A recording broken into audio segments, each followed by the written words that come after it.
And we're back. Ain't ephemeral. Golden Kappa check. Good to see you here. Alright. Dive right back into this. I have beverages beside me. I am ready to go. Okay, so 25% chance of weather control system kicking in. Another freighter fleet. The queue. Alright.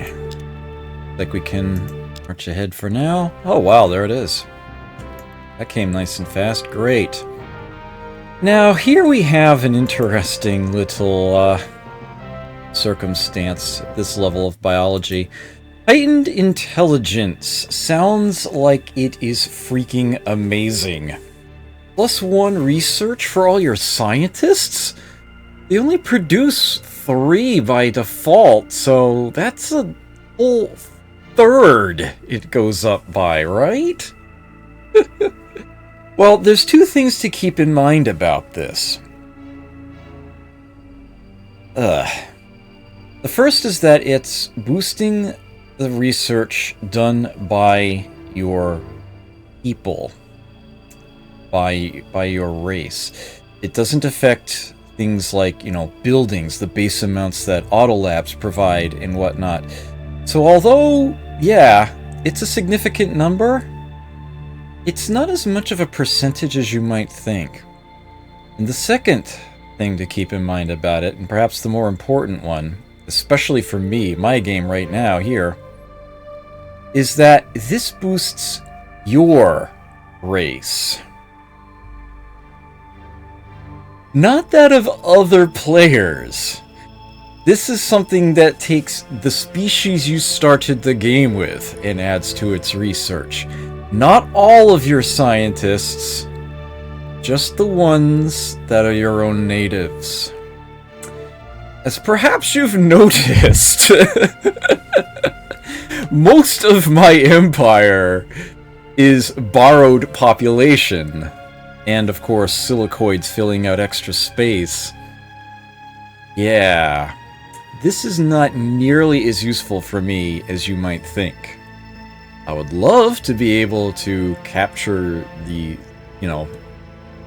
races of, governments that have taken this for themselves. But, yeah. It helps.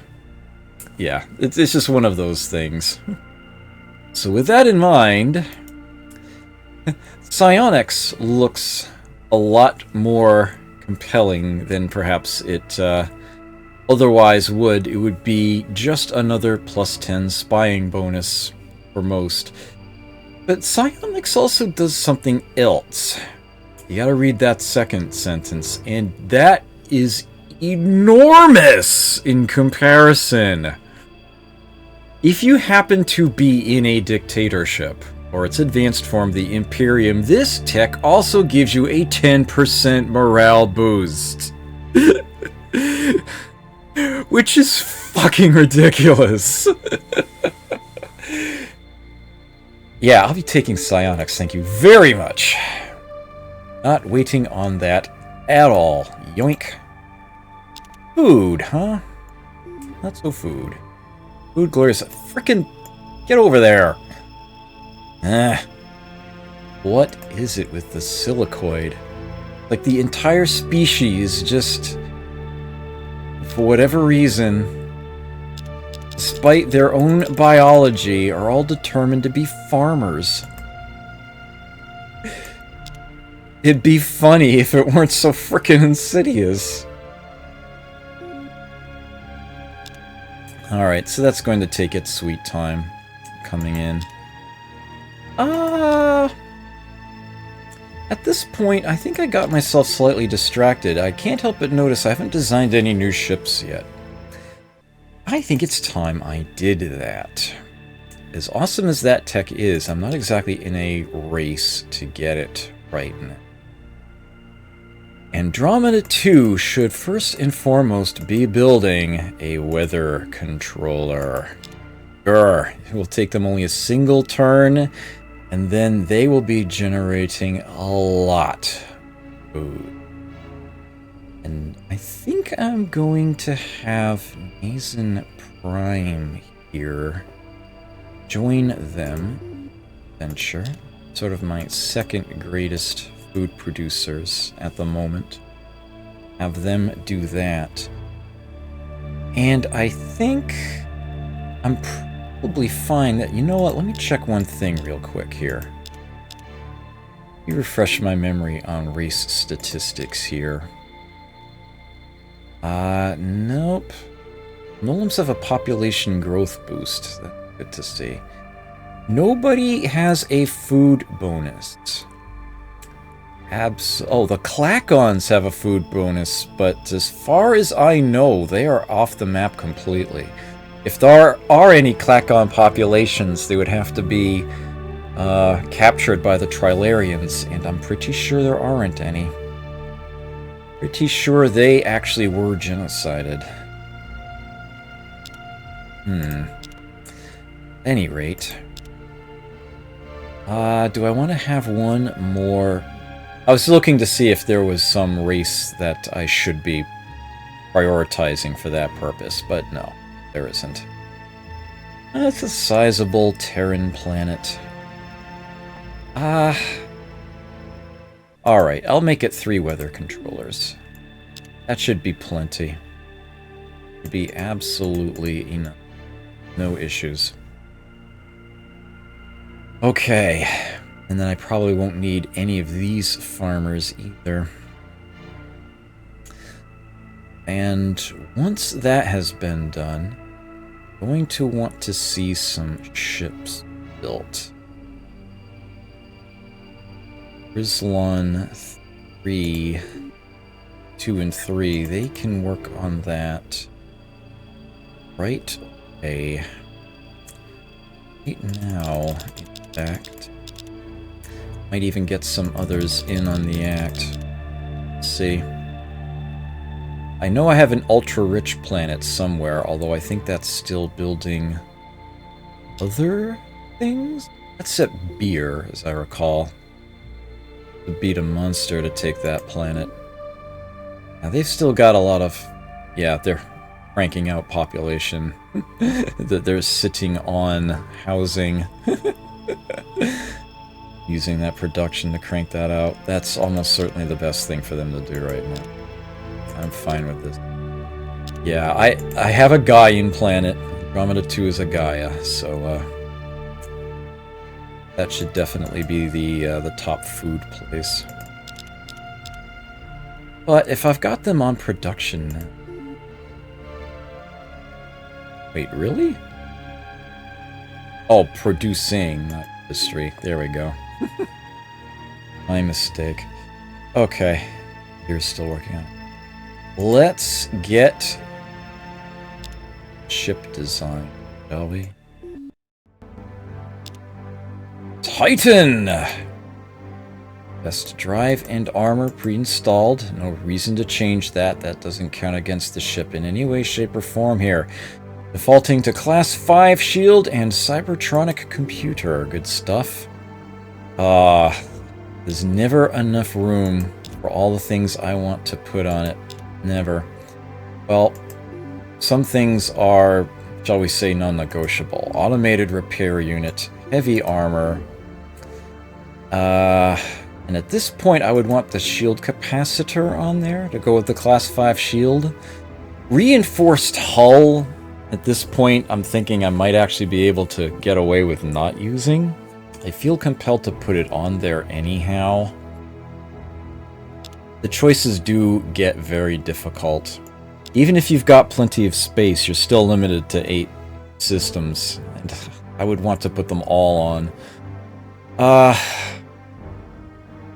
Hard shields is going to be essential. I am out of space already.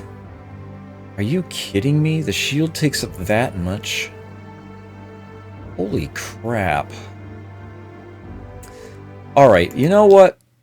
Forget it. I have a backup plan.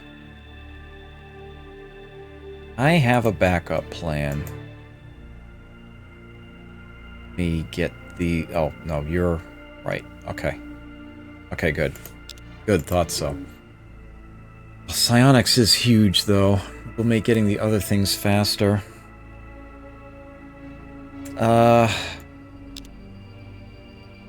I want Megafluxers. I want Megafluxers, and I think I'm willing to just pound my way up to it right here, right now. Yeah, it's all really big stuff.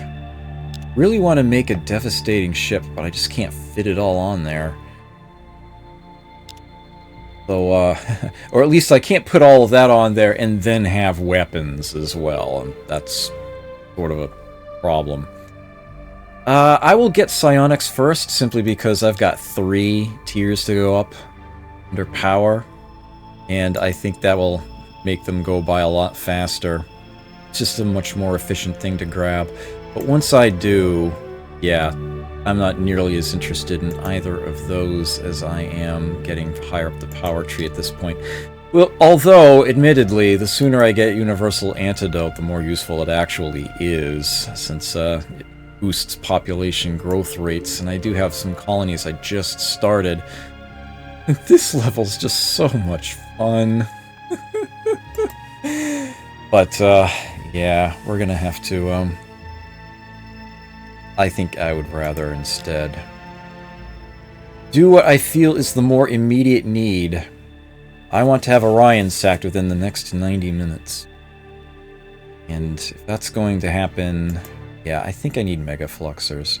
But I'll get Psionics first. It is just far too effective to wait on. Okay, we got the weather controller here. Food at the moment. We're gonna go back to housing. Housing and research. Same thing here. You haven't maxed out housing yet, have you? No. No, not at all. Plus 37 food. I love it. You off first, obviously. Then probably anyone below.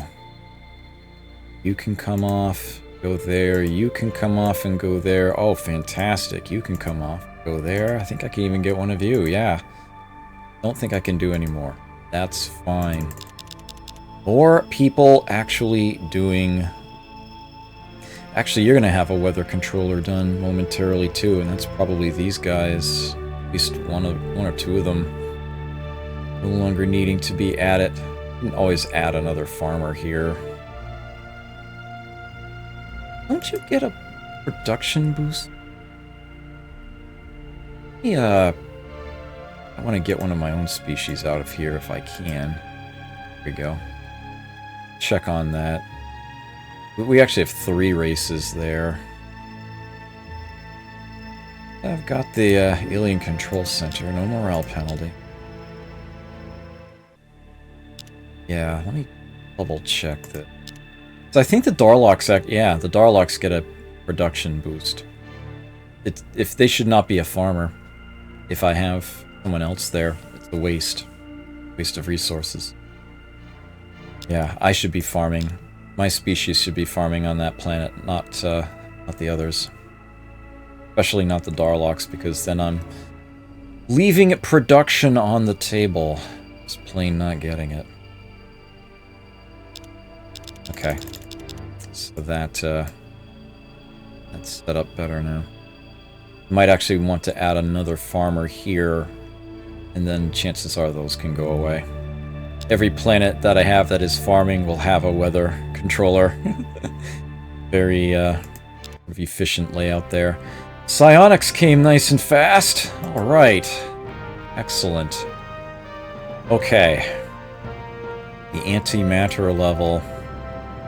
Antimatter bomb does actually manage to deal a significant amount of damage. It's a good way of finally getting rid of those frickin' missile bases. They're forced up against them. Mind you, the plasma cannon can sort of deal with those. That's strong enough to get through and hit a planet. So I'm not too concerned about that. Antimatter torpedoes are a cute little weapon that I don't have any particular use for. It is nice that you can make them enveloping, but I would not be... Actually, I would be going up to higher energy distribution, but I would never be putting them on a ship anyway. Kind of have that covered already. The antimatter drive is at least something that I can use immediately, promptly available, and I'm probably not doing much more research beyond that point anyway, so I think I may as well just grab that while I'm here. Take that antimatter drive. Make that better. They come at the speed of thought. Okay. So we've got a weather controller here. Off to housing, please. On you go. Lots of different people there.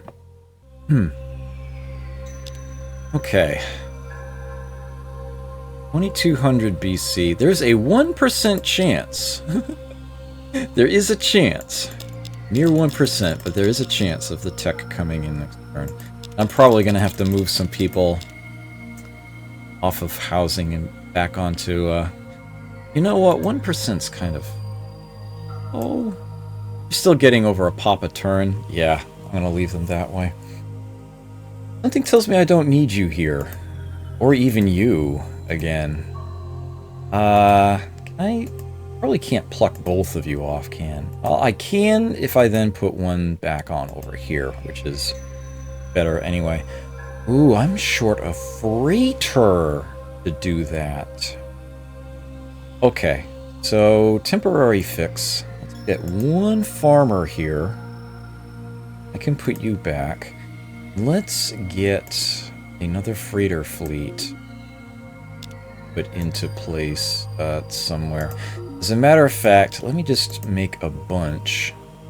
We'll go ahead and delay housing for the turn, or perhaps a few turns in the case of some of these. This will allow me to continue to keep my farming localized.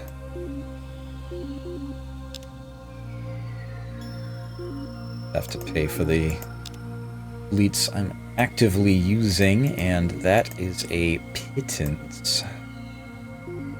I'll just do that. That should be enough. That should be more than enough. The very next turn, I'll have 5, 10, 15, 20, 25, 30 more freighter fleets. I did not get the tech, not surprising, and I'm probably going to have to shunt some scientists back the other way. Get that 100 down. Okay. So, you don't need to farm. You don't need to farm. You won't need to farm now either. And there we go. Fantastic. Now I've got more freighters than I will ever need, probably, for the remainder of the game. I don't think I could possibly find another use. Right, so at this moment in time, my morale bonus at most of my colonies is 50. 50% boost on all of my workers. It can get better. And keep getting better. It is actually higher on this world on Coldan because that is where Sandra is. Although it's lower on the others because they are missing buildings. That fix this I haven't created yet. But they're on that. They're on it. Let's have a little less research. I'm gonna keep shunting some of these over until that... There we go. Oh, 92. Okay.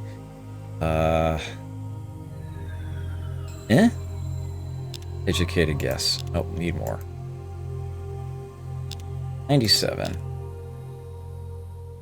99. I am indeed min-maxing, because I hate it when resources are completely wasted. And I do want to make sure it is a 100% chance rather than a 99 or a 98, because I have lost those rolls before. And then you're wasting like an entire turn. You can shunt all your scientists over, but your buildings are still cranking out a massive amount that's going to go to waste. So I try to, when it's really high, set it at the minimum needed to make it exactly 100. Guarantee I get the tech. And let everyone else do production. Why is my nose itching so much tonight? It's just the surface, too. It's like right underneath it. I don't know why. It also seems to do it the most when I'm streaming, and I don't understand that either.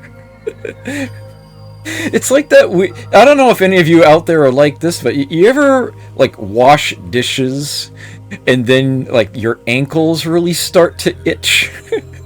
Is that one of those things that seems to run in my family, and from what I understand, it seems to run in quite a few others as well. I don't know if anybody here is like that, but it reminds me of that. It's like, I wash dishes, my ankles itch. When I stream, my nose itches. I don't get it. Anyway, moving right along. Just had to get that off my brain. Okay, antimatter drive has been learned. Okay, I don't really care too much about either of these, to be completely honest. Food replicators is the final word in the planetary food supply options. And you may notice that it's under power rather than biology. A little interesting. But it works very differently from the others. What food replicators do is, if the colony it is built at requires food, if they have a shortage for whatever reason, the food replicator will start turning production into food. 2 units of production will become 1 unit of food. You are a high production race and find yourself in need of food if you're blockaded or whatnot. This actually can be a very useful thing. And indeed, it will only do that swapping if it actually needs food. But this is really the sort of thing you should only have under very specific circumstances. Otherwise, you should not be relying on this as your main means of feeding your population, because it is incredibly inefficient. It is a very, very unpleasant thing to have to rely on. And then we've got transporters. I did mention these before. These are a way of performing actually, it's not a raid. It specifically has to be a capture attempt, I believe, on an enemy ship that is still mobile. You essentially beam your crew aboard. You need the shield arc facing your ship to be down, and you need them to not have active hard shields.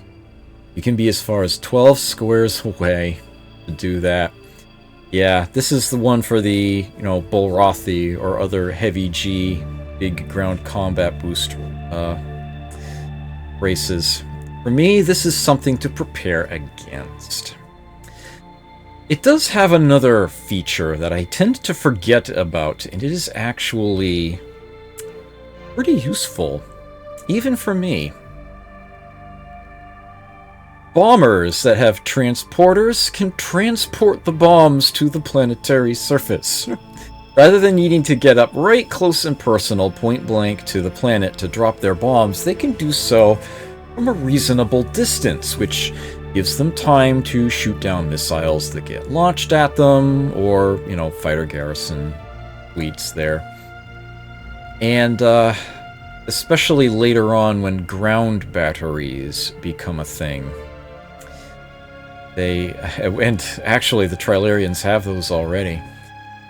It means that you're further away from the planet, so the weapons on those have less of a chance of hitting you. I will not be building food replicators at all for any purpose. I know this. And I'm probably not going to want transporters either, but I am more likely to use them than I am food replicators. So I will take that. Explaining myself as I go. At this point, I can take those people I took off of science. Get them back on there. Need to be directly producing housing, although I do want that here on beer. Possible. Don't want farming silicoid. Well, why they're doing that. Okay, looking good. I've got my 3 food colonies. You are straight up producing housing because you're still getting a population unit a turn. You're going to fill out that real fast, and then you're going to be able to build things using pace. And we have ourselves a GNN news report for a moment.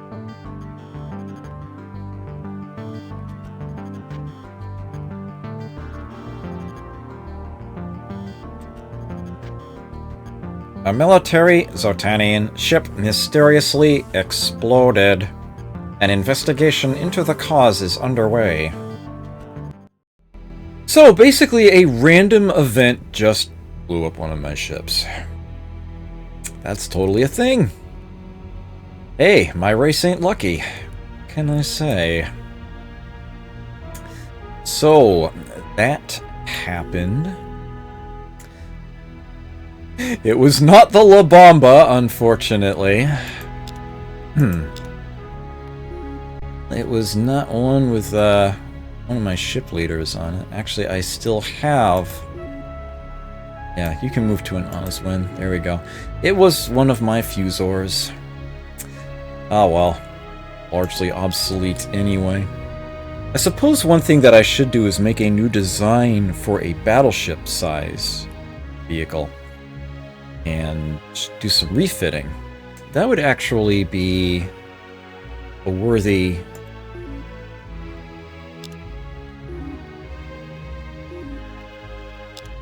use of my time here. Send them over to Krislon, where I know there is plenty of production available. And I will do exactly that while I'm thinking of it. Hey, there we go. Can that event kill a leader if it happens to blow up their ship? I don't know. I believe it can. But, it's not terribly common enough for me to be entirely sure of that. That is an excellent question. Okay, this is what I came for. I already talked about this tier. Energy Absorber. Prevents some damage the ship takes and allows you to fire it back. High Energy Focus. 50% damage boost. Straight up. To beam weapons and the like. And that stacks as you would expect it to with Structural Analyzer. Very strong there. But yeah, I want Mega Fluxers.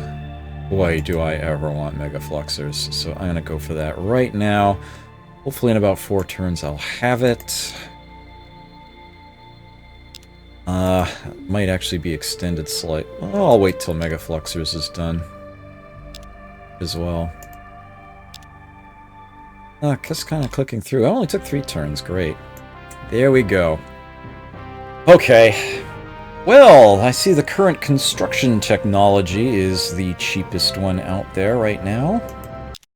May as well go for that. Not to mention, there's some very nice stuff hiding above it here.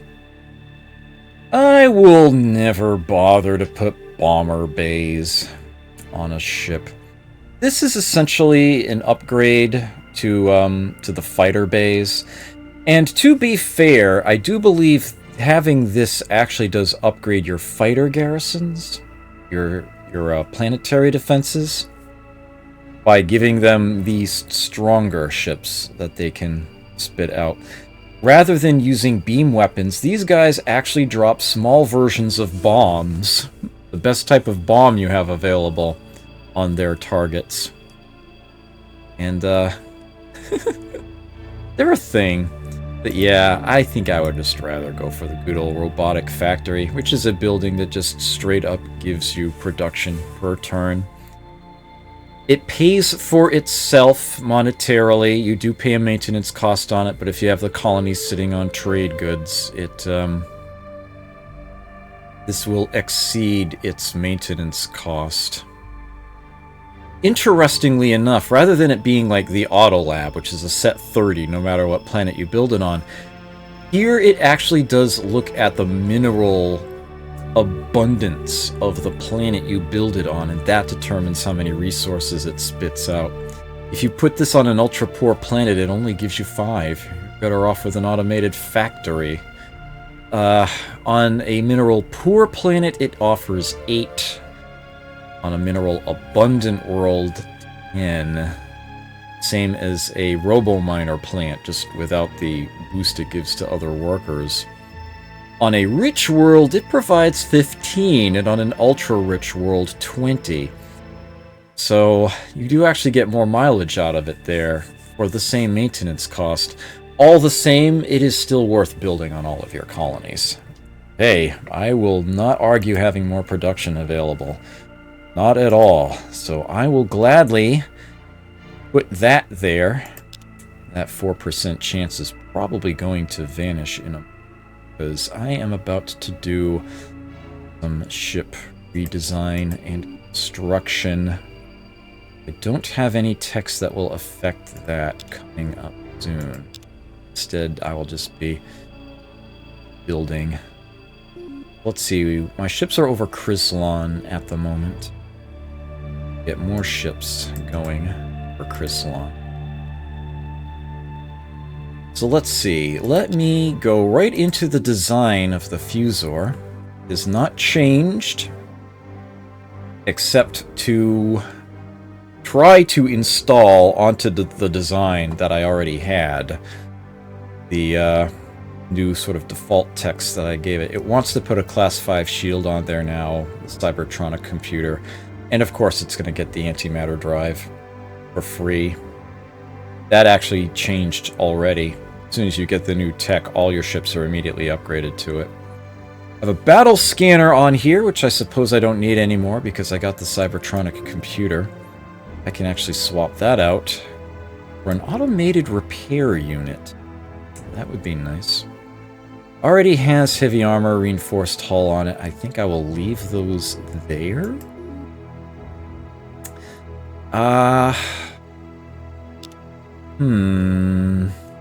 No missile evasion whatsoever on this thing.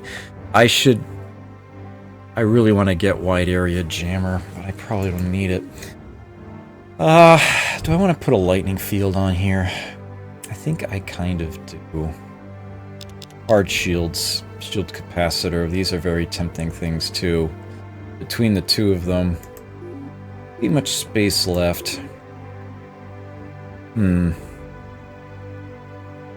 Those definitely combine quite nicely.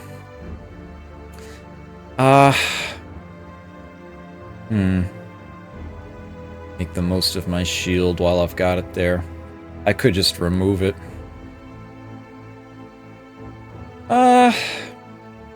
Yeah. I think I will leave this one to be fusion beams. It can carry an extra one now. That automated repair unit is going to make it decidedly more survivable. Not to mention the shield's super thick too. And I will just call this a Fusor 2. Nothing particularly fancy. And what I can do now... refit. Oh. If you're playing this... I'm playing this under a virtual machine. On an original install of the game. I'm not playing this over like Steam or the GOG version or anything. Playing this under XP, I seem to recall having significant lag on this screen with the cursor. I'm having no issues here whatsoever. Okay, perhaps the real advantage of refitting a ship, you get to keep the experience of its crew. You don't lose that. So this is just a small upgrade. The cost it takes to perform a refit is essentially based on how much more new stuff there is on the ship. The difference, as it were, in the cost between what you had before and what you have now. I believe the minimum is 100. And that's almost certainly what this is going to be. 150. Now, notably, while this is sitting in the queue like this, that ship is no longer on the map. It is no longer usable. If I were to delete this from the queue right now, which I can do by, double-clicking on it, that ship will cease to exist. So don't do that. Ever. If you want to simply get rid of a ship, you can use a scrap option under the fleets menu, and you will get money for it. There is never any reason for doing it here. I want to say the Mac version actually gives you some protection against that. I think it actually puts the ship back on the map as it originally was. I might be mistaken on that. If you delete it here, the ship is gone. You've basically just thrown it away. Okay. I could just put more refits into the queue right here and now. Of course, every time I do this, that's one less ship I have. Space. Kind of want to make the La Bamba useful. Or at least more useful. I don't have better bombs to put on it. But I do now have enough space available that I can give it something else to fire. Heck, I could put a plasma cannon on there. And even make it heavy mount. What fun. I'm not going to bother with anything else. And this will be the La Bamba 2. I can get the cursor to show up there. There we go. And I will refit that as well, because why not? Make it actually useful. And that is only going to be 98. Ooh, really? Is that one more expensive than the others? Doesn't make much sense to me. That is one of the strangest things I've ever seen. There's something off about that ship? Know why the cost varies like that. Huh. Whoa, whoa, whoa, no. I need to hit the OK button, not the cancel button. That would have thrown all those ships away, and that would have been terrible. Okay. Should probably just do this as an Oswin 2, actually, rather than an entirely new ship. And take a similar approach. Let's do this. Let's replace the ECM jammer with a lightning field. And...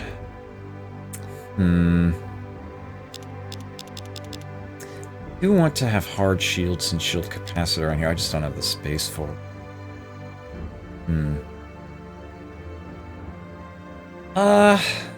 Could remove the reinforced hull. We might not actually need that if we've got this going.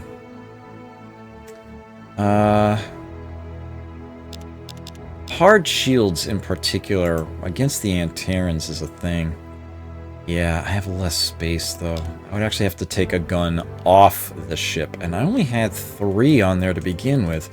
Mind you, this is sort of a quality over quantity deal I've got going here. Now that it is actually useful, it will be destroyed on the first turn of the very next combat. You may very well be right. You just might be right. I'm not convinced that They,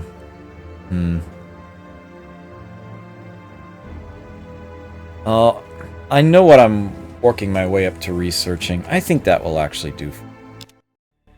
I think I would, in fact, prefer to see that. I want to design a ship, actually. Let's see, which one of these does not have somebody on it? This one. Make you an Oswin II. I think I will keep the leaders on the classic Oswins. Probably should be the other way around, huh? Well, at any rate, uh-oh.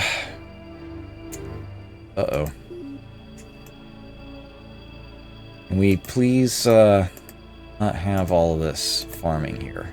There we go. You really do need to micromanage that, unfortunately. Kind of force you to stay on that. Alright, looks like your growth rate is starting to dip, although you will get another pop the very next turn. We'll let you get that, and then I think you're going to start building ships for me. All of these, yeah, you're doing a bunch of refits. You go ahead and do that. You two, start building Osmond 2s, please. Yeah. I sacked Orion in the first game by building this incredibly large stack of relatively weak ships. Just enough to put a lot of strong guns into space. It's just like, I just need a certain percentage of you to survive long enough to get in that thing's face and then drop it in one shot. And that's exactly what I did.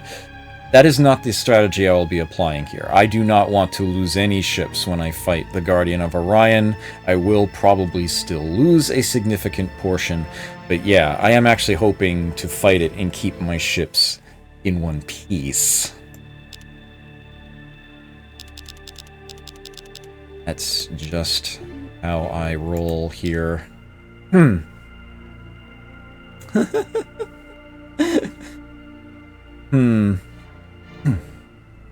Yeah, the limited space on ships is definitely a tough thing when it comes to decision. What I have in the Mu0 case file for ship designs is, well, it would take far too long to explain it now, but it overhauls that system in a significant manner. Okay. Well, let's see. You don't need a farmer. And at this point, it's going to slow... Yeah, it'll come up just shy of another pop next turn. I am now going to switch you over to building Oswin 2s. 7 turns. Fantastic. I have 101 command points to spare. Yes, 2 each from my battle stations. My two remaining star bases will be upgraded soon, I'm sure. And yeah, Mystic X straight up gives me 8 more. 38 from the Warlord ability, and then Imperium stacks on top of that. Lots of command points. Lots of them. Mind you, all the ships that are in refit right now are not counting against that, so there is also that sort of misleading element to it. So that is going to go down pretty quickly. Damn it! I missed a 72%. I'm gonna have to take a lot of scientists off now. Although I suppose that does give me...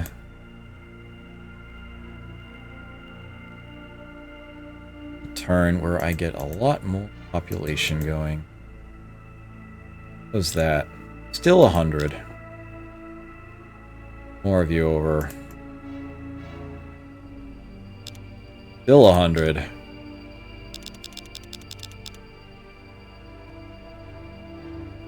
Save home for last, since that's where men talks. Actually. Still 100.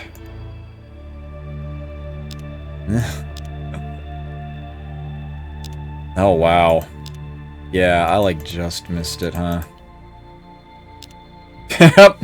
Not a single scientist still guaranteed, so, yeah. That's a lot of overage. Exactly what I was talking about before. Well, at least I will gain a good extra chunk of population this turn. Well, I got Robotic Factory, go figure. And I am going to dive right into the next level up! I talked about this one already in an earlier session. 4 waste dumps. No pollution on the planet where you build it. None. Gone. You pay a significant amount of maintenance. I want to say it's 8 gold a turn to pay for that thing?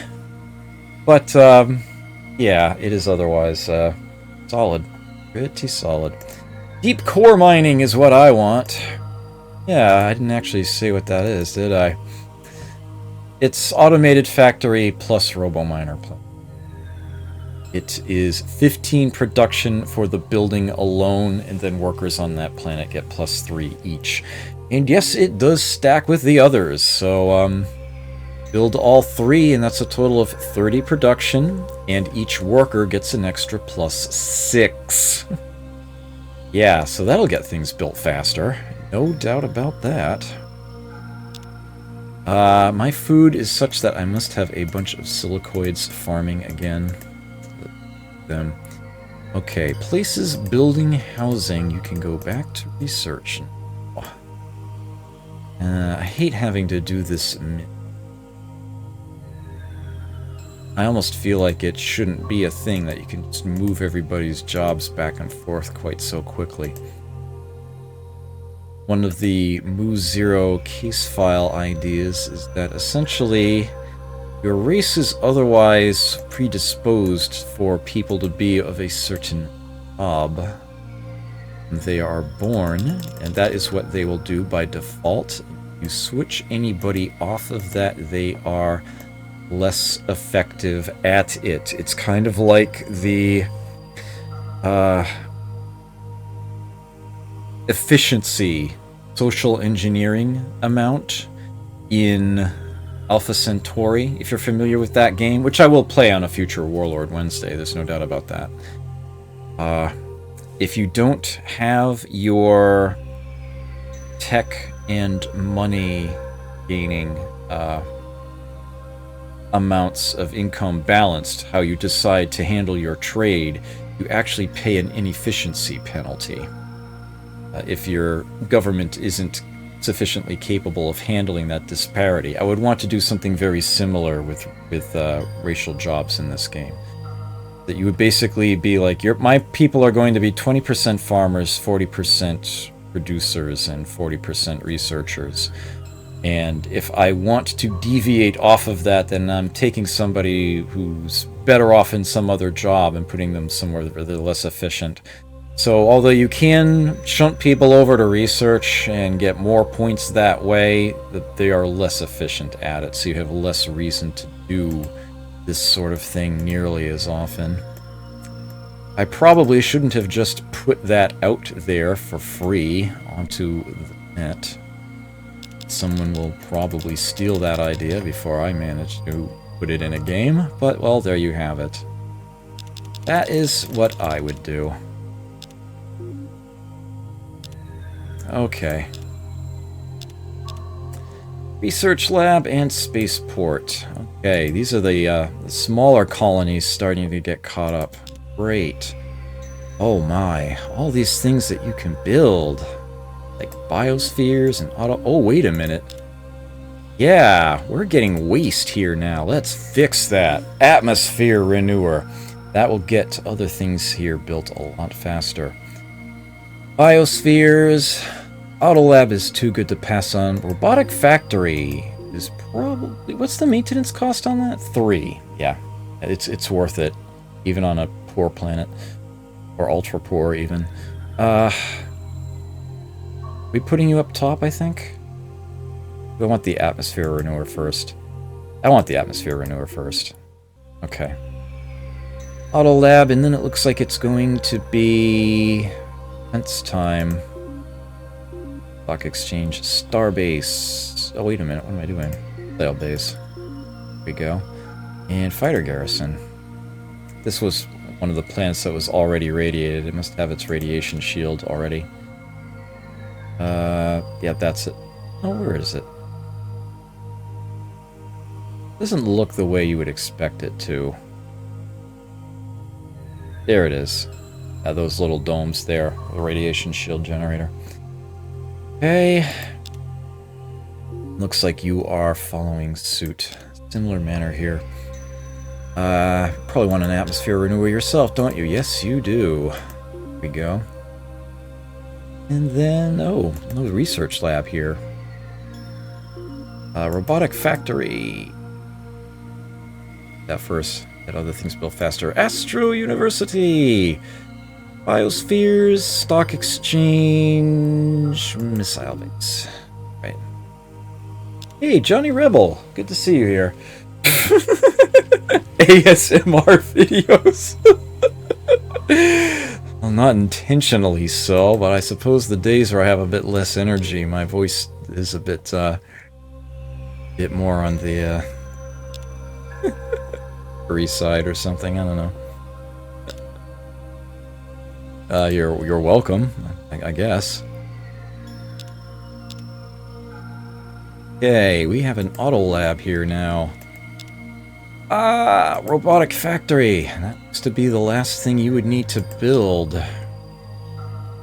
Matter of fact, I can just let that sort of sit there, let it come up over time, put housing in after it. No rush. Some research instead. I like that idea. Yes, I have indeed been told that I have a voice for radio.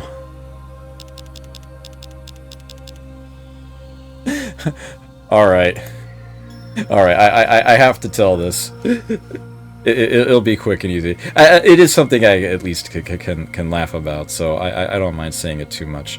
For a period of 6 months, a few years ago, I had what is called Bell's palsy.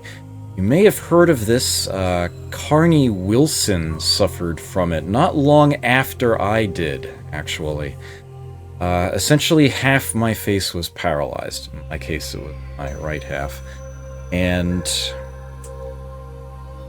yeah, it was unpleasant. Having to sleep in such a way as to not disturb it. I actually had to literally tape my eye shut so that it wouldn't dry out overnight for the first few months there, until it finally got to where I could close it down. Even to this day, I still have these odd things that seem to happen on the side of my face that don't happen on the other. If I open up my eyes real wide, yeah, you can kind of tell the difference. But it is, for the most part, something that is, at least the majority of it is temporary. But it kind of happened at the worst possible time for me. It happened right before my brother's wedding. Yeah, so I had to give my best man speech with half a face. As if that weren't a difficult enough thing to do, standing in front of a group of admittedly largely strangers to me. A lot of people there did not know me. Yeah. I did as well as I could, and admittedly, you know, this kind of situation, we were at a wedding, typically people would say nice things. I did get an awful lot of compliments on my speech, and I actually had asked one of my friends who had attended the post-reception after party, which I didn't, if any people were actually still saying things about my speech, like everybody seemed to say at the reception itself. And he was like, yes, actually, people were, even though you were no longer there, people were still greatly complimenting you on the speech. In fact, some said you had a voice for radio. And then someone else who was present in the room immediately buried their face in their hands and was like, oh God, no, you can't do this to me. It's so obvious. I was like, it's alright, go ahead and say it. And he said, and he has a face to match. Yeah.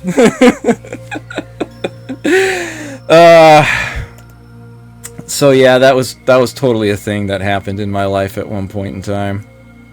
Anyway, back to the game. Yeah. Thought I'd get that other. Did it actually say story time? No, it still said music break. Shame on me. Though I do actually, it is supposed to say story time in the corner for that. I apologize for that. Dull. I didn't even think to double check that. I actually won't be using that screen for my music breaks soon, as I'm working on another one.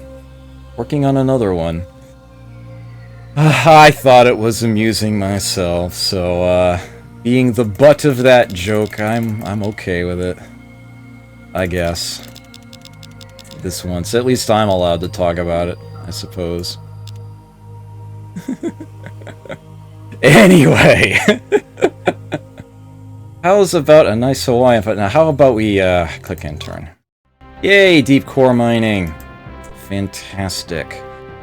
Oh, okay. I think I want to, at this point, just climb straight up the construction list and finish it off. Because I love these things coming up.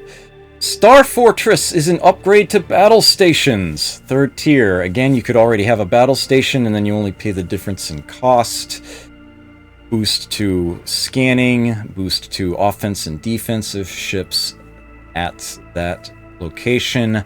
And yes, it does indeed provide a 3rd command point. So there is that. It is totally overkill from me. I totally don't need it. I do also have, as an option, heavy fighter bays, which... heavy fighter bays are essentially combination fighters that you have in fighter bays and bomber that you'd have in bomber bays in one ship.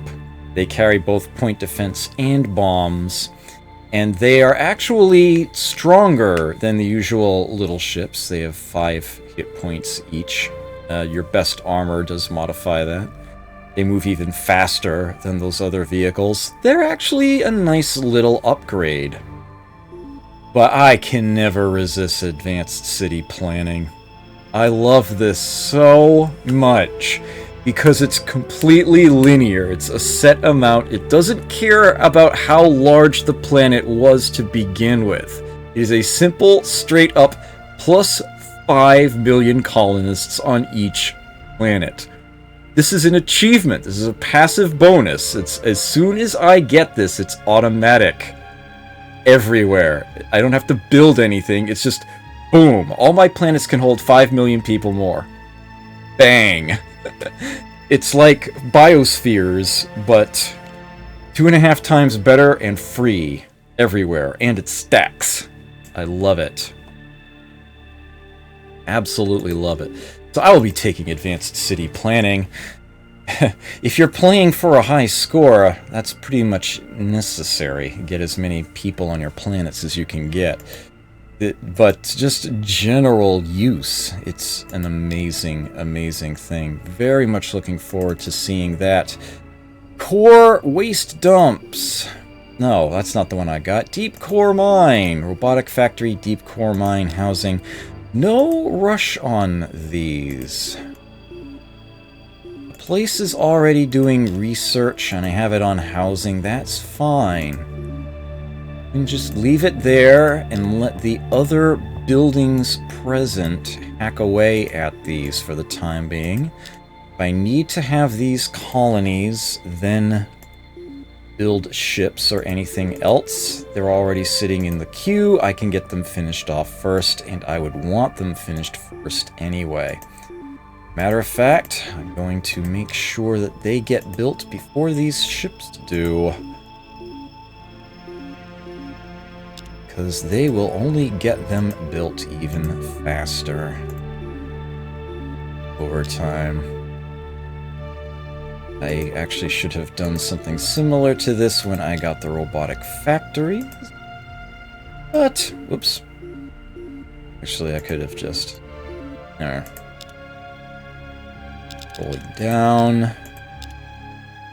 Sorted by food, but it won't resort the list unless I click there again. Pardon me. Oh, only a Space Academy here, but that's okay. The Auto Lab can wait. Get more production going. Actually, the Space Academy can wait. Do that. And then it looks like you would be ready to move people over to research.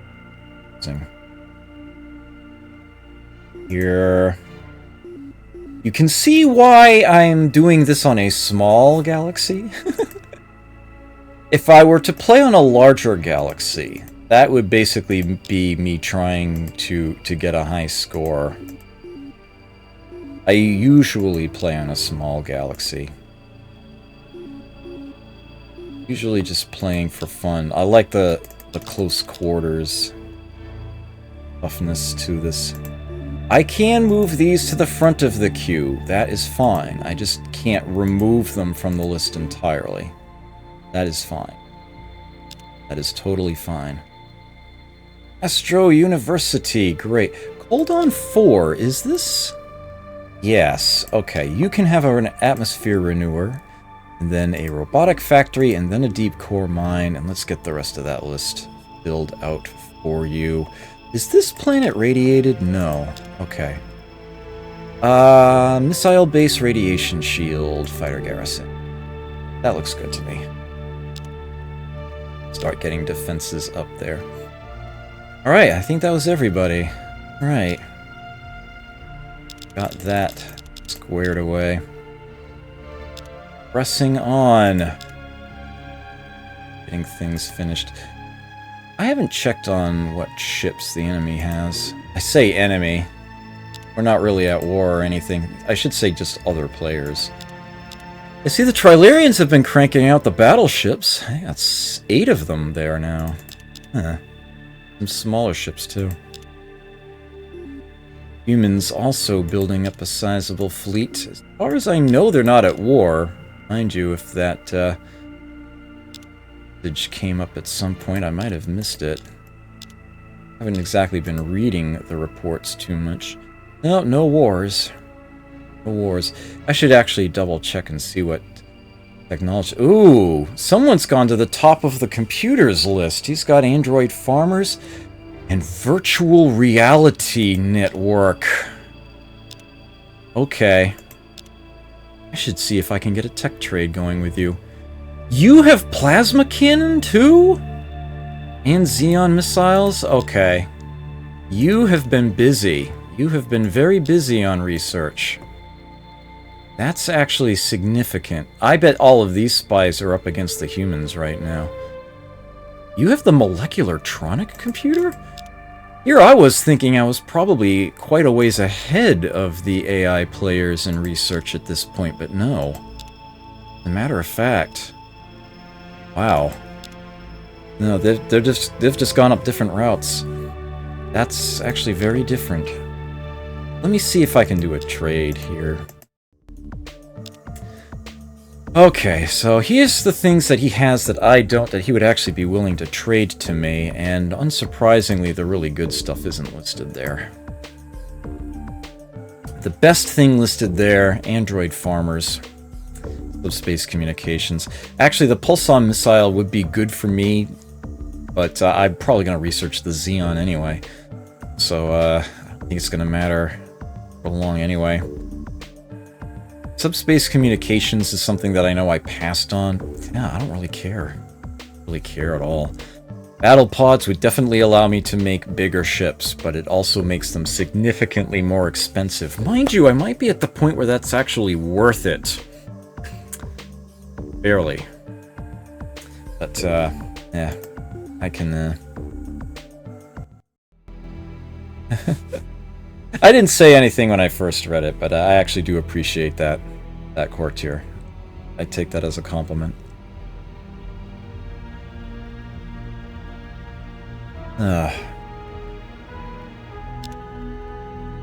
Okay. To a certain extent, that speech actually got me a job. At least for a couple years. It's my mother's boss. Head of a contracting company, which my brother also worked for, happened to be president. He's like, Is that guy still unemployed? I want him. Ended up working with him for a little while. But as many things happen in that industry, I was laid off from yet another company. I am still unemployed now. I'm not trying to find a job in that industry again, by the way, but no even remotely technical industry around here seems interested, for whatever reason, in hiring pretty much anybody. Kind of frustrating, really. Anyway, moving right along. Enough about me. More about the game.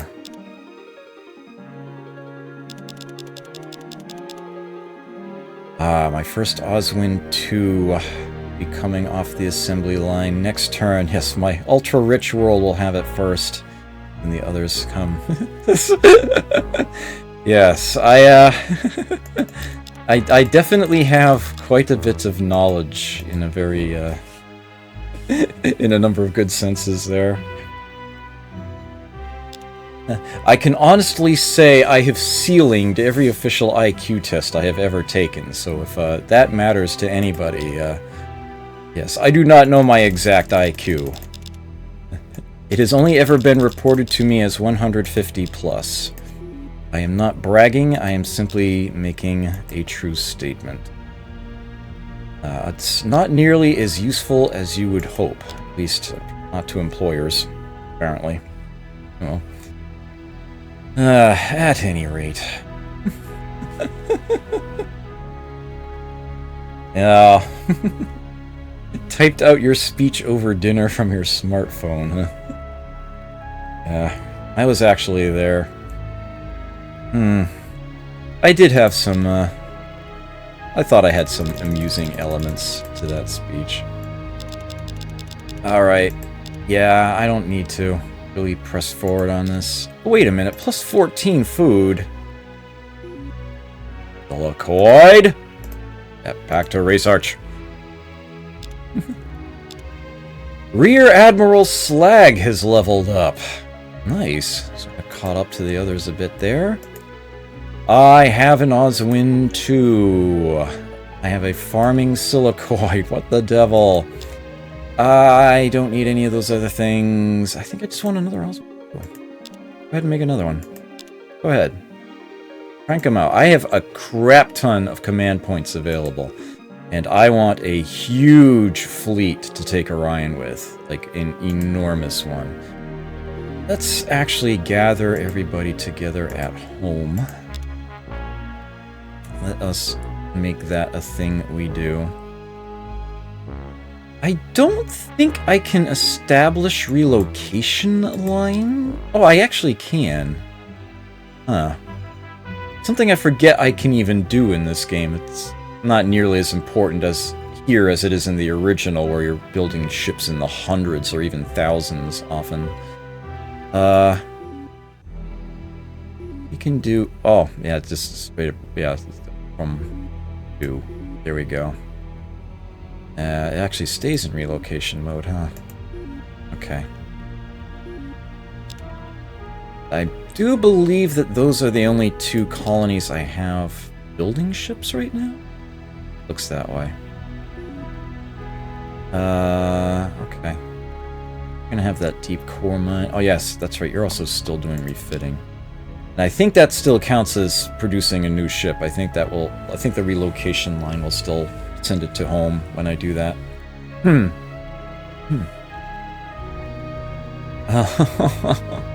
Damn. That's unfortunate, yeah. Alright, ships coming in. No pun intended. I suppose I could just tell it to repeat build them, but I would rather sort of keep track of their completion at this time. Go one by one.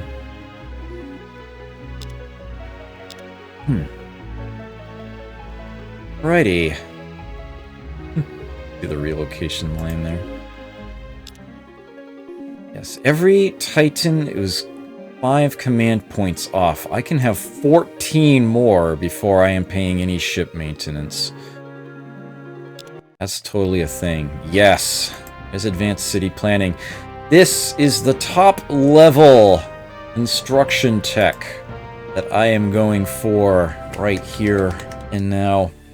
7,500 research points. Beyond that, it's those so-called hyper-advanced technologies that simply serve to miniaturize the effects of the others. And at this point, I may as well say something about them. If I right-click this, it tells you they're worth bonus points to your score. That is yet another thing to add to the list of bugs in version 1.31 on the PC that was fixed in version 1.6 on the Mac. You get no points for hyper-advanced technologies whatsoever in the PC version. None.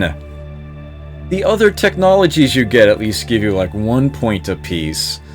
Yeah, the hyper-advanced, which are supposed to give you 5, actually give you 0. And believe me, I have had hundreds upon hundreds of hyper-advanced techs in games that I've played on the PC at times that I just didn't feel like ending or whatever. Or just trying to get as much score as possible, and yeah, nothing. No effect on your score whatsoever. So if you want to get as high a score as possible, you kind of have to play on the Mac version, because that is an amazing amount of points that you cannot earn otherwise. Just one of those things. Thought I'd put it out there. I already had the virtual machine up. I've got plenty of experience playing this. I figured I would just go ahead and play the PC version of this. I was not going to try to get a Macintosh emulator up and running to stream this game. That struck me as being just way too far out there a thing to try to make happen. But yeah, there you have it. Yes, the Doom Star. The two options I have at this top tier. I hate the Artemis system. I do not like it one bit. I don't like looking at it. This cosmemophobe finds its presence unpleasant. This is basically a gigantic minefield that you put outside of one of your colonies, or that the AI loves to put outside of their own. And essentially, whenever you've got your ships at some other player's colony where they've got this thing, yeah, as soon as they arrive, as soon as they come in and approach, booms start happening. Each ship essentially takes a sizable chunk of damage before it even manages to get into battle. Anywhere from 100 to 500 points of damage. The shields do have their say in reducing that. But yeah, it's unpleasant. There is a percentage chance for each ship of it taking that damage, depending on how big the ship is. A Doomstar will hit a mine. Guaranteed. 100% of the time, a Doomstar will hit a mine where there's an Artemis system that there is never sufficient space for it to fit through. A Titan class will get nailed 80% of the time, a battleship half the time. You can see the numbers it shrinks down below that. Of course, if a frigate or smaller gets hit, that's probably dead. Completely. But yeah, screw that. I want Doom Stars, because Titans aren't big enough. This lets me build class 6. Size class 6 ships. You do not get to choose the art for Doom Stars, because Doom Stars are so big, you can't give them a shape.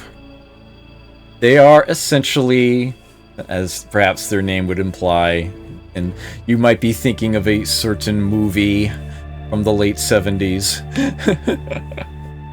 Yeah. Globe, round. That's the only shape they come in. You do not get to redesign them. That is exactly what they are. That will be a really, really pretty thing to have. That is going to be some serious, serious stuff. Ooh, I finished an auto lab. What else is there to build here? Nothing you need. You don't need to farm that. I know this. Matter of fact, I'm at plus 41 food again. Let me start by moving off all of the silicoid. Then looks like you don't need to be there.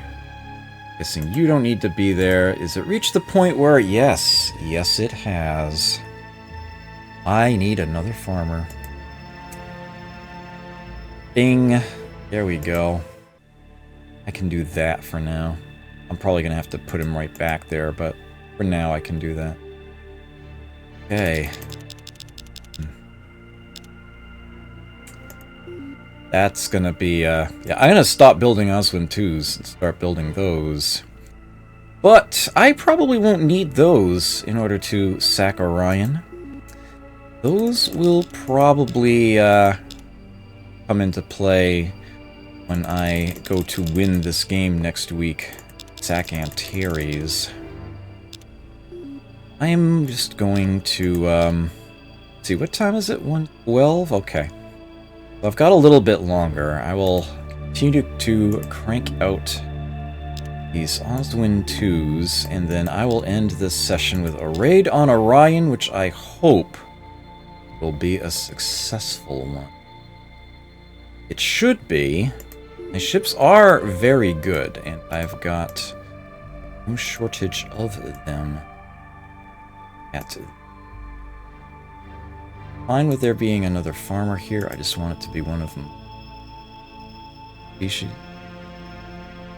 Actually, I would rather even this out, if that's possible. There we go. Better use of the weather controllers. Or I feel like if I've only got 2 farmers on that, then it's like, well, shouldn't I just be selling that weather controller? Doing it some other planet? But I don't want to have just one planet doing it all. More like 3 sounds about right. How much longer do I have on these other ships? Let me set this to producing. That refit will be done in a turn. I've got one coming in 2, one in 3, and then one in 5. 4 more of them? And I've got, let's see, there's one there, and then... That ought to do it, I think. Oh, look, another election. Hey, and he's voting for me. 28 votes out of 41? What would suffice for 42? 28. Wow.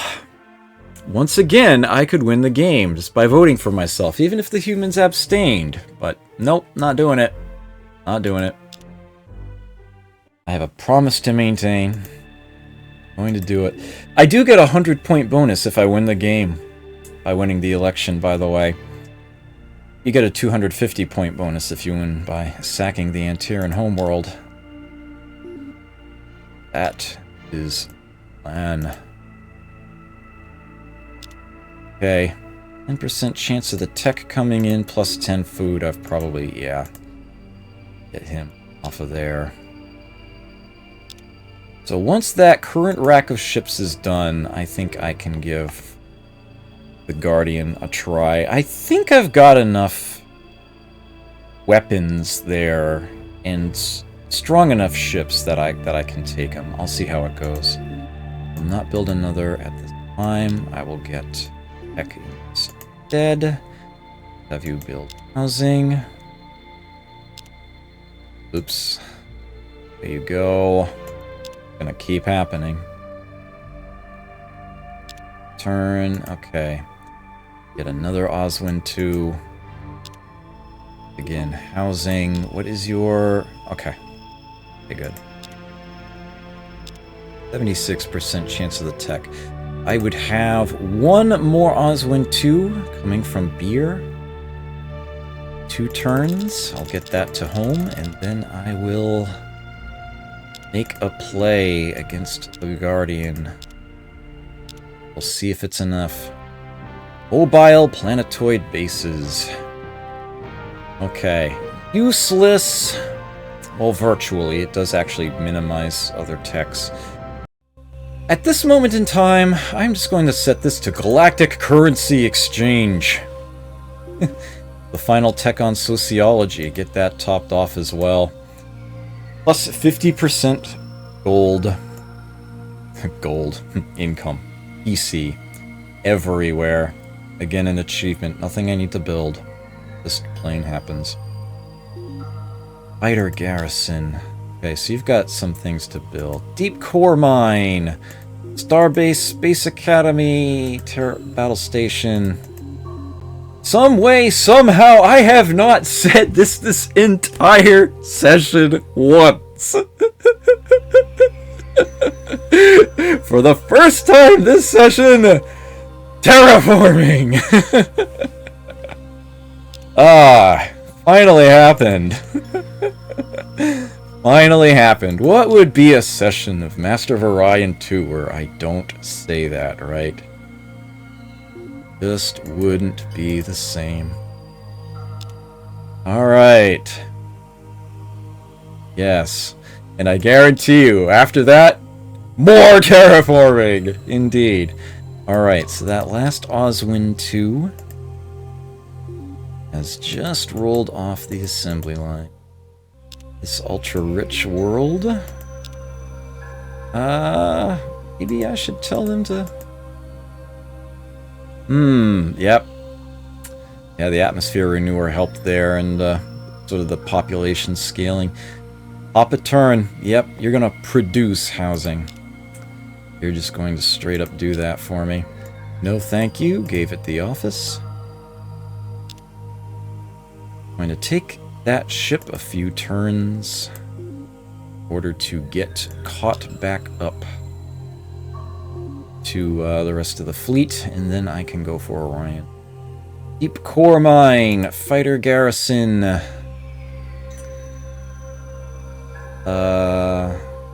Starbase battle station, Space Academy, Autolab, terraforming.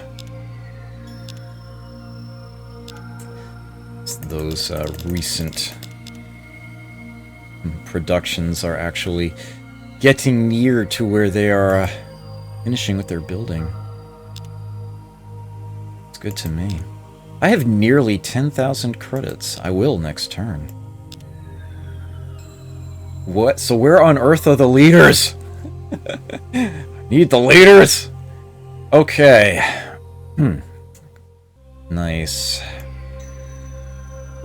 It looks like you are ready for a second wave of things to produce.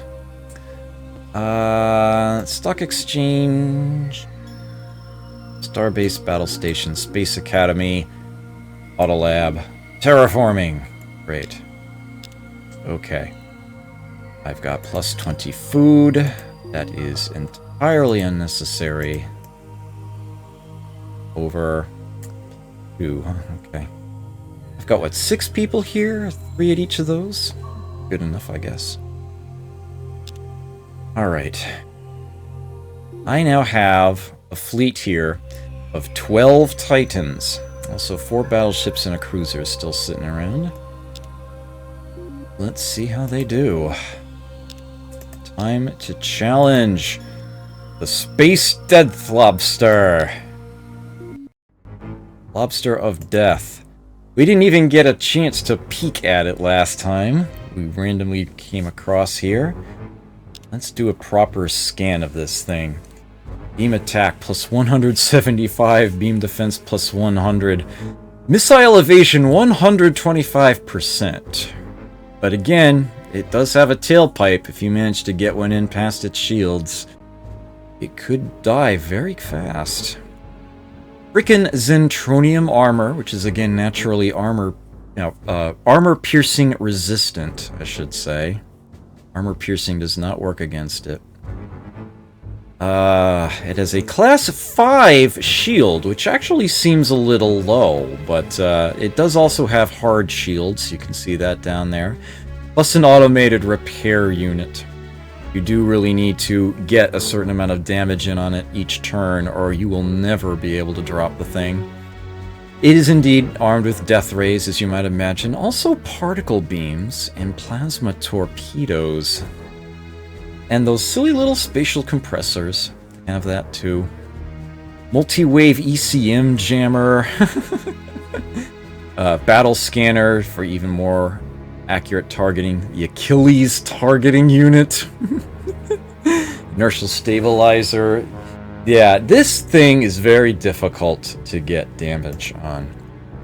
And get it to stick, especially. But I think I've brought enough to do that. Keep in mind, plasma cannons are naturally enveloping, so they're going to hit all shield arcs at the same time. If I get the shield down, I'm going to start dealing quadruple damage with all of my hits. That shield is starting to fall. Pretty decent rate. Yeah.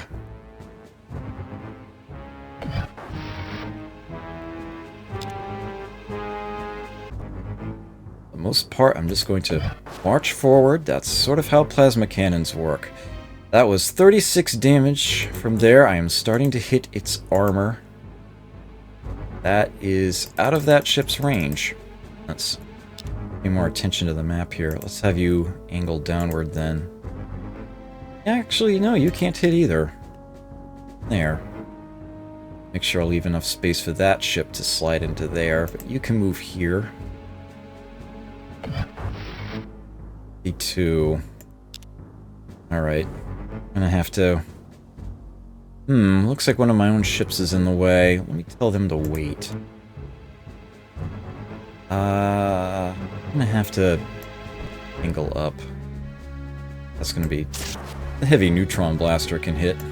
Whatever amount that's good for, I guess. All adds up.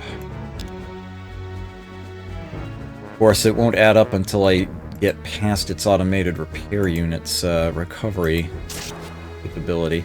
Does this thing have shield capacitors? I forget. I don't think it actually does, no. Okay, let's get you in the back here. In range of the fusion beams, they didn't do anything. And they really can't.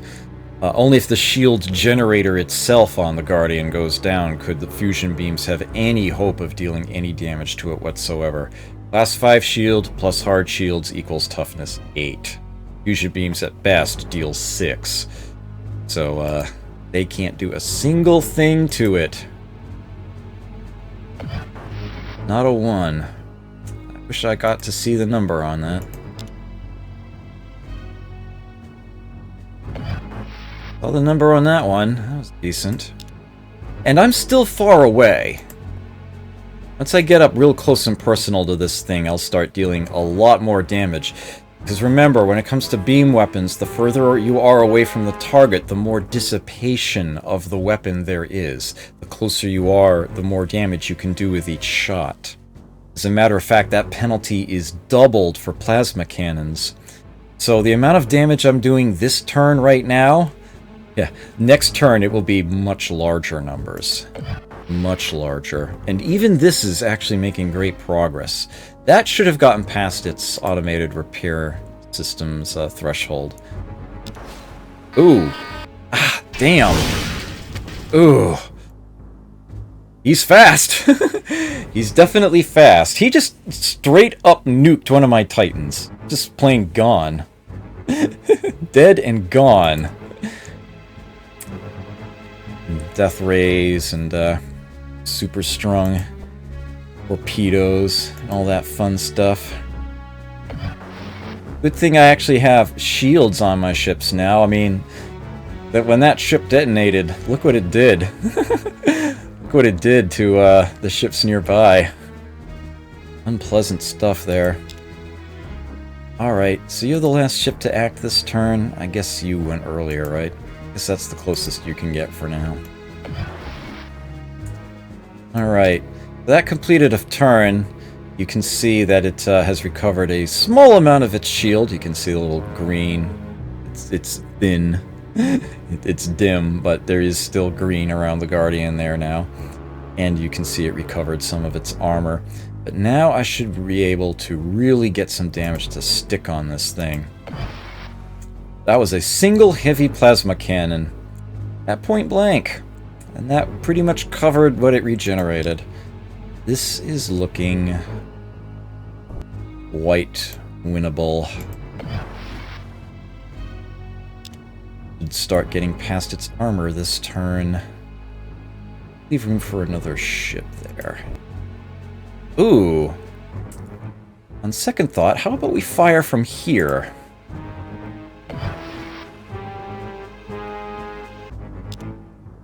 You need to... yeah. Bang.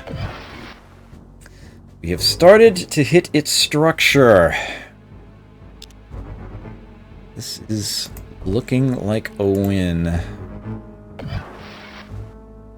Ooh, internal systems damage was dealt there. Its lightning field has gone down. That's unfortunate. That's going to be of no help to me whatsoever. I didn't bring missiles on this fight. Didn't need them. Didn't want them. Ooh!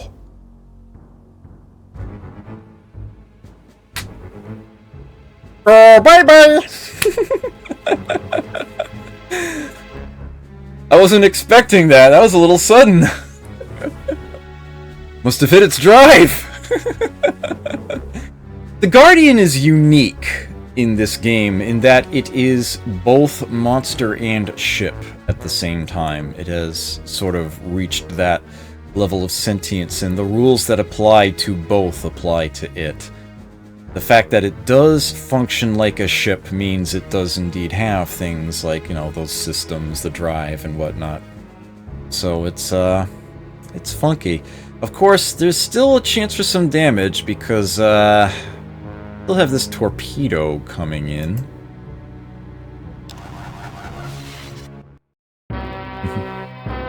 Good. Hey, look at that! Orion isn't so empty as someone might have thought. After destroying the Guardian, you find an abandoned warship that was once commanded by the last Orion, Lochnar. On board Lochnar's ship, you find knowledge of the following technology: Death Ray, Damper Field, Zentronium Armor, and Particle Beam. Haha. So I feel compelled to mention one thing immediately, right here off the bat. Something that I kind of wish I had remembered. Remember that I said I don't usually care quite so much about leaving spots open for ship leaders because I do have the tendency to lose them? Well, I probably should have fired somebody before I came here. Although that would have reduced my chances of winning slightly. Lochnar himself is being referred to here in the past tense. If you have 3 or fewer ship officers hired and, you know, no one else waiting in the wings, if you have an empty space, Lochnar will actually prove to be alive and he will join you.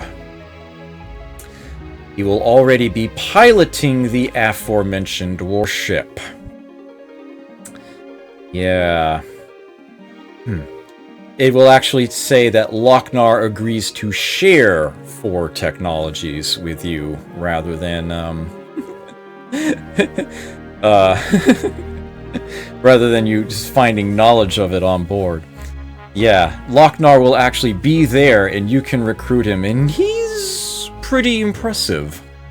So, I guess you can say that is one thing during this run that I will not be showing you. It was admittedly sort of an oversight on my part. Sorry about that. But at least it would give you further incentive if you wanted to try this game yourself. It's a bit of a secret for you to discover. what Lochnar himself is like, what the Orions themselves appear as, what they look like. You know, you can see his portrait there. And his stats, I won't say he's the best ship officer in the game. He's pretty damn good. And he does have, as you might imagine, the galactic lore ability, which makes then sending him against the Anterans a very, very useful thing. So yeah, I did end up leaving one fascinating bit unrevealed for you during this run. A little something that you can uncover for yourself at some point. Yeah, he's no Mike, but he's damn close. That is a great way of phrasing it, Brimcon. Very much so. Very, very much so. He's probably around a Scully, maybe even a little better. So, the Death Ray is fun. The Damper Field Particle Beam, this is an interesting assortment that I got here, but the Zentronium armor, as I mentioned before, is by far the best, and I am very, very happy to have seen that arrive. Oh, and I got Galactic Currency Exchange the same turn. Fantastic. What to research now? Well, I don't need Neutronium armor or Adamantium armor. I have something better than both. Well, I would have to get thorium fuel cells to get anything even remotely useful here. I guess if I went this approach, I should get the Xeon missile. That's not a bad choice at all. But the next thing that I really want out of the physics branch, a certain school of thought that says I should keep going there too. The Disruptor Cannon is not a bad weapon. This is actually the sort of the next step up over the hard pellet gun and the Gauss cannon. This is an actual energy weapon. 40 points of damage per shot. You can give it auto fire. Damage not reduced by range. It does not suffer a dissipation penalty, which makes it kind of more like the physical projectile weapons that you get under the force fields tree. But it is an energy weapon, and I do believe that means it stacks with certain other technologies that those other guns don't. It's not bad, but it's no plasma cannon, especially for my strategy. That, and it is 100% necessary for me to get the dimensional portal technology in order for me to meet my promise. Given that Kronos hasn't shown up, there is a leader that enters the game that will actually give you knowledge of dimensional portal. And you'll get it pretty damn early. You can often trade it for some very, very good things off of the AI players, which is very strange because they never use it. Ever. So it's sort of a freebie. Kind of like an AI exploit, although it's pretty much the game playing as intended there. It's just something they never got around to doing, I guess. They just didn't think about it. The dimensional portal is how you can attempt to sack the Antaran homeworld. In much the same way that the Antarans teleport in, raid one of your worlds, sing a bar of Alice's restaurant, and walk out. This allows you to declare battle against them.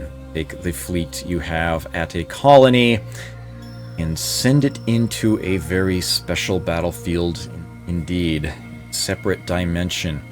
The Antarans are guaranteed to have present there a Titan-class ship and a Star Fortress, and depending on how much time has gone by in the game and how recently they performed their last raid and how successful that was, they may have a number of other ships present as well. They essentially do build them over the course of the game. They construct them, they sit there at their homeworld, they send them out on raids once they've gotten a certain amount built up. But you will always see a Titan and a Star Fortress when you go for it. And, yeah, how much else you see depends on how long it's been, really. And if you manage to win that battle, by eliminating all enemy opposition there. You do see their planet present. There are never any facilities on it. So you don't have to worry about that. You don't need to bring bombs. You don't have to worry about a planetary shield. No missile bases launching at you. It's always going to be Titan, Star Fortress, other ships. If you manage to eliminate all Antarian forces on that battle, you win the game. There is an extra special animation that plays for that, and then you see the usual "you've won the game" animation. And yeah, you get a 250 point bonus for winning the game that way. Dimensional portal is something you have to build at a colony. Obviously, you only need the one. You just tell your fleet there when you have the fleet selected, in the same way that you've got the close button and then engage enemy forces below that if there's anyone else present. Another button appears that says attack Antares. Yep, you can send them in there and go for it. As you might imagine, pretty tough. Pretty tough. I do think what you need in order to sack Orion and what you need to sack Antares are too close to each other. I kind of wish the Antarans were harder, or the Guardian easier, or both. I feel like it's not quite balanced right. But, yeah, I'm not quite at attacking Antares yet. I easily will be by the end of next session. In fact, I might only need the first half. Once I get some Doomstars built. That, and most of my fleet remained intact there. I mean, I lost a Titan. I know I did. I think I only lost the one. Chances are, especially since I feel like this game hasn't been running that long turn-wise, I should be able to deal with the Antarans. And I can probably spend half a session playing 1830 again, or I might do Braveland or something. I don't know. At any rate, I won't need another week after this one. After that one, that should be enough. I should have Master of Orion II finished. And then it's going to be figuring out what to play between this and XCOM. At any rate, that is what I am going to be researching next, so that I will have that at the ready. Okay, Orion itself, by the way, yep, huge Gaia, ultra rich. Very, very worthwhile. I am going to want to get a colony ship here. I'll have here. Well, yeah, they're doing the production. I'll go ahead and have them fit that out.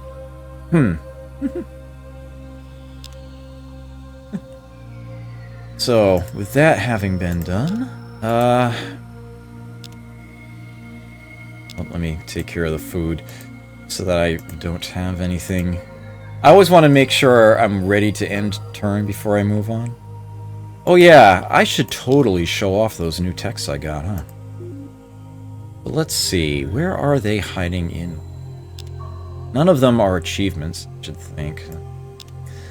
And I don't think any of them are for colonies either. Most of them are weapons. So, there's the Death Ray. It fires an intense beam of cosmic rays, inflicting 50 to 100 points of damage. Somehow decidedly weaker than its equivalent in the original game. Just rebalanced for the new numbers, I guess. Any damage that penetrates the shields kills one marine unit for every 5 points of internal damage. Yeah, a little something new it does. It is a literal death ray. It kills people. It does the same thing that the neutron blaster does, but yeah, at a minimum 50 damage. Yeah, it kills off crew a lot faster. It becomes a lot easier to try to capture an Antarian ship once you've sacked Orion. Of course, it's also decidedly less necessary. A lot lower of a payoff. There's the particle beam. That is the Antarian weapon of choice. 10 to 30 points of damage. It is naturally shield piercing. Fun. Chances are my battle stations now have heavy mounted death rays and point defense particle beams, incidentally. It probably made that switch over for me. Let's see. There's the Miracle Zentronium armor. Hit point multiplier of 10. And yes, it does also affect ground combat. It's plus 30. Another 15 above what I had. 2.5 times the hit points, and although it's not listed there, Zentronium is naturally resistant to armor-piercing weapon. Still have to shoot through it. Great. That just leaves us the deeper. I really like the damper field a lot. This works wonders for my particular strategy. It's just that, again, if you don't have a shield on a ship, certain weapons do get some massive bonuses. Although this does do a good job of trying to negate it. This just straight up gives a shield 75% damage resistance. Any damage coming in, you divide it by 4. Straight up. There's also, yeah. Someone tries to use a transporter against you, board your ship. The 50% chance that will fail. Transporter malfunction, as it were. And those troops will be killed. It will just straight up fail. So that is actually a fascinating equivalent to the shields.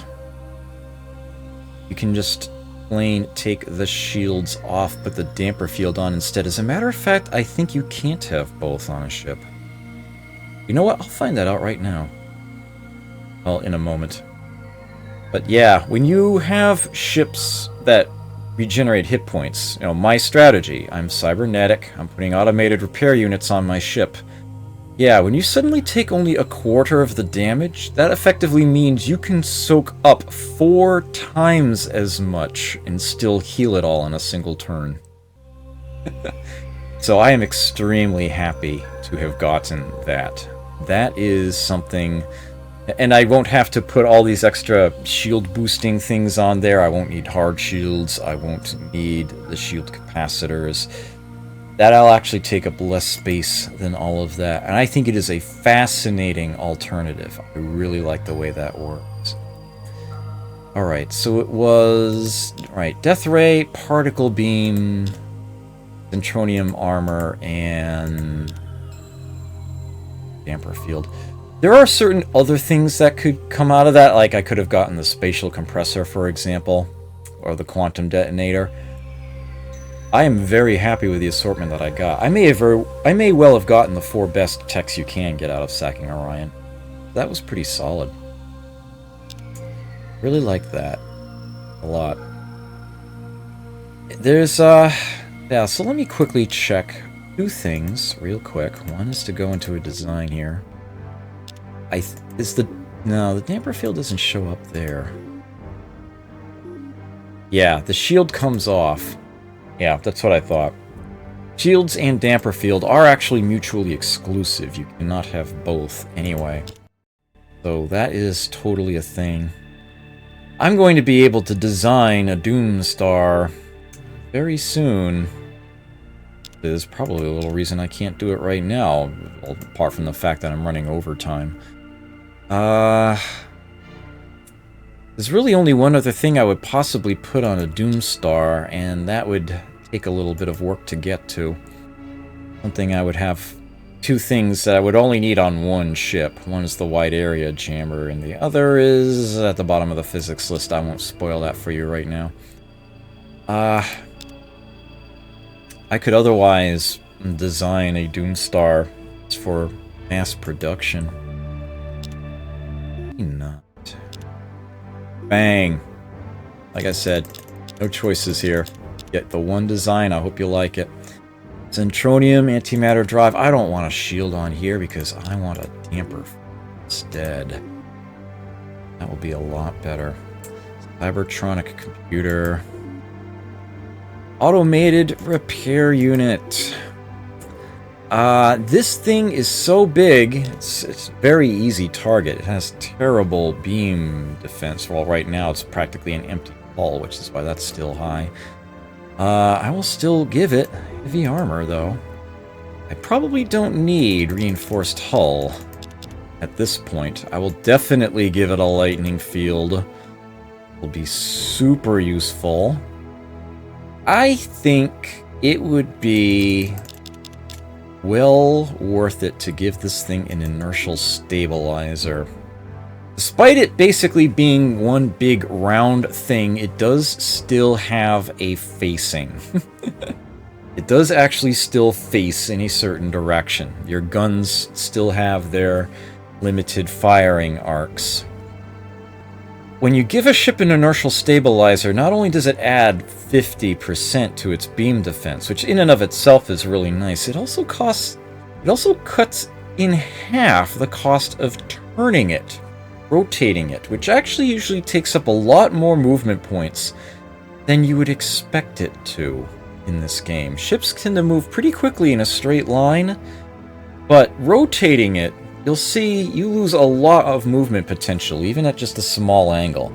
Inertial stabilizer goes a long way to fixing that, and it will actually help give this enormous thing some actual proper defense. So that will be useful. Of course, another alternative, I could give all of my weapons 360-degree firing arcs. I would have to pay extra for that too. Battle scanner. Between the Cybertronic computer and that, I should not be missing. I have got lots of choices on here. I will not be putting bombs on this thing. Let me go ahead and just make that vanish off the list. Let's see, the only special weapon I have are those assault shuttles. The only bomb I have is the nuclear weapon you start the game with. Nukes and mercs. The missiles I have. All the rest of these are B. All I'm going to be building. Well, the plasma cannon is still my main source of damage here. Still very much want that to be heavy mount. Keep in mind, whatever goes past the shields is essentially quadruple damage, so that is actually stronger than the death ray in some regards. Wouldn't mind having a good chunk of those, but in much the same way, maybe like well, maybe not quite so many. In much the same way that I had one neutron blaster on after my fusion beams earlier on, I do want to have a death ray on after the plasma cannon. I can go ahead and make that heavy mount. Well, as a matter of fact, I have to pull some of these off. I do want to have a point defense weapon here, and the particle beam is easily the way to go. Definitely the strongest choice that I have. Although the fusion beam against weaker missiles and fighters, due to its enveloping effect, is actually very, very effective. But yeah, I will keep it. And I do want point defense weapons to be 360 degree. I will go ahead and squeeze that on as well. Death Ray's fun. Let's make it 2. Let's have like at least 5 of these. What's all up? 25 space available? I suppose I could just leave that there. No, I could fill that out and still have... I could remove one Death Ray and then put on... I want at least 5 particle beams. I don't want it to just be... Yeah. No, I do want that second Death Ray. May as well fill that out. Alright, so I will leave the name Excalibur there. I happen to like that. So this is going to be a very, very tough ship to take down. Getting through its armor is going to be pretty tough to do. I don't have to worry about armor piercing. I do have to worry about emissions guidance system. I have no shields whatsoever. A missile can still fly up the tailpipe and frag this thing. Not unlike what a certain Mr. Skywalker did to a vessel this size in a famous movie I've mentioned once already, though not by name. So, yeah. But barring that, this is going to be pretty tough to take down. I'm not concerned about missions guidance system. Perhaps I ought to be. Suppose I should confirm that real quick, huh? That's as simple as whether or not anyone has emissions guidance system. You don't. It would be listed next to the Dauntless. You don't either. Fantastic. Nobody has it. Have to worry about it. Okay then. So those... It should not take many ships at all. I've still got plenty of command points. 46. That is enough for... Well, almost enough for 8 Doomstars. I figure 7 Excaliburs. And then I would really only need 1 sort of Kingpin that I can put the wide area jammer on and my special weapon. I would only need the 1, and then Antares should fall pretty... about as readily as Orion did.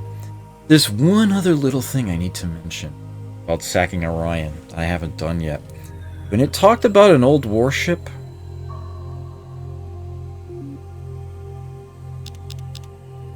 that sucker still functions. An interesting way of solving the problem of sacking Orion but having almost no fleet left and then somebody cherry-picking the planet itself. This game gives you a free battleship when you sack Orion. Whether you get Lochnar piloting it or not. Meet the Avenger.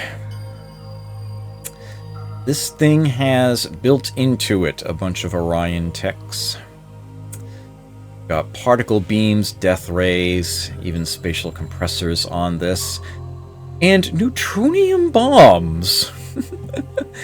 So if I have an enemy planet to deal with, if that ever happens, I can really blow the crap out of it with this thing.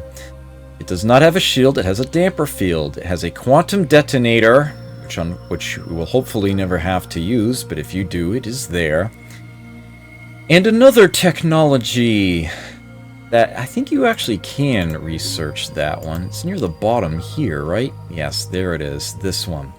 The subspace teleporter, which does 2 fascinating things. Any ship with a subspace teleporter will act before any ship without a subspace teleporter in battle. That's not listed in the text you see here.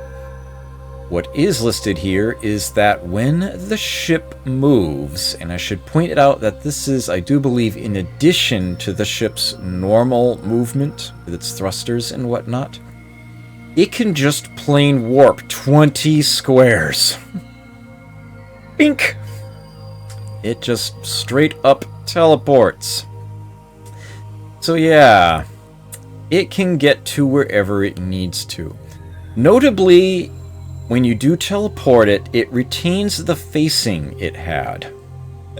You still need to rotate normally to change its facing, using, you know, the typical thrusters. So that is a thing. But yes, that will get a ship to a planet side very quickly. You want to use those neutronium bombs? Yeah. You can just plain warp the ship right up to the planet. It will take maybe 2 turns to get there rather than the usual like 4 or 5. Yeah, you can just warp it right there. Oh yeah, and missiles that might be targeted against the ship? They don't move as fast as the ship teleports. Normally when you move a ship, any missiles targeting it move at the same time and they try to converge. If you just plain teleport the ship, they're like, oh crap, and they'll try to follow you when you do that little bit of moving. But yeah, you can avoid missiles for quite some time with that. Subspace teleporter is very, very strong stuff. Hey, Snake Gardener, good to see you here. So that is... Wow. A lot of extra exposition, but I did just sack Orion. I wanted to say everything I could about it. I do believe there is still a research bonus on there, but that is something that I will have to show off once I land there. It doesn't get listed in the usual manner. It's sort of a super ancient artifacts bonus. It's more than +3. I want to say it's +8. Or is it +5? Leading to 8. I'll if you'd like to find that out, tune in next week when I will be finishing this campaign. For now, it is time for me to save this off. I do need to run a quick errand or two, but they will not take me long for the most part.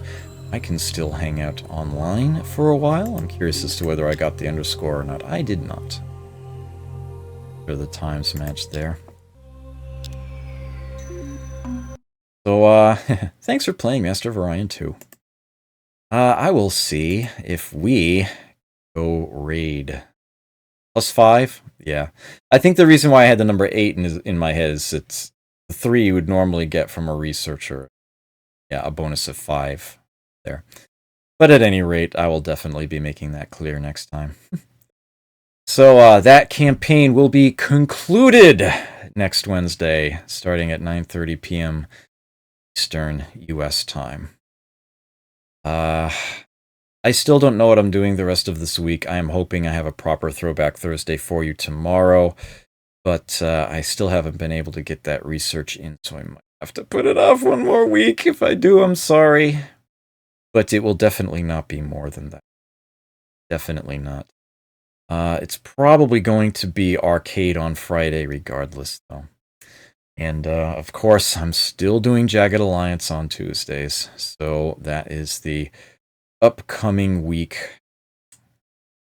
The next 7 days, I should say, of scheduled streams for me on this channel. I will go look for a raid target right now, but the rest of you take care. Enjoy yourselves. Never forget to play. I will catch you next time.